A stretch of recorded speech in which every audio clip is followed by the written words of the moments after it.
மகிழ்ச்சியை பற்றி மகிழ்ச்சி எப்படி உருவாக்கலாம், அதுக்கு உணவு முறை என்ன, மகிழ்ச்சிக்கு உணவு முறைக்கு என்ன சம்பந்தம், particular chemical reaction, particular amino acid அதிகமாக உள்ள உணவை சாப்பிடும்போது நம்மளுடைய டிப்ரெஷன் போகுது, அன்சைட்டி போகுது, ஸ்ட்ரெஸ்ஃபுல்லாக ஒர்க் பண்ணுறவங்க ஹாப்பினஸை க்ரியேட் பண்ண முடியும், அடிக்ஷன்லேருந்து வெளியே வரலாம், ப்ரொடக்டிவிட்டியாக ஒர்க் பண்ணலாம். சரி, அதனுடைய கெமிக்கல் நேம் என்ன? செரோட்டோனின்.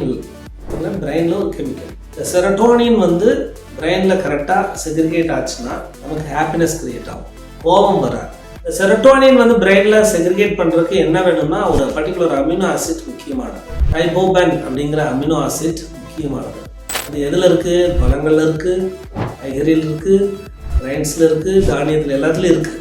இருந்தாலும் முக்கியமான உணவுகள் 5, அதில் ஜாஸ்தி இருக்குது. உடம்புல செரோட்டோனின் லெவல் நிறையா செக்ரிகேட் ஆகும். செரோட்டோனின் லெவல் செக்ரிகேட் ஆகுது ஹாப்பினஸ் ஹார்மோன்.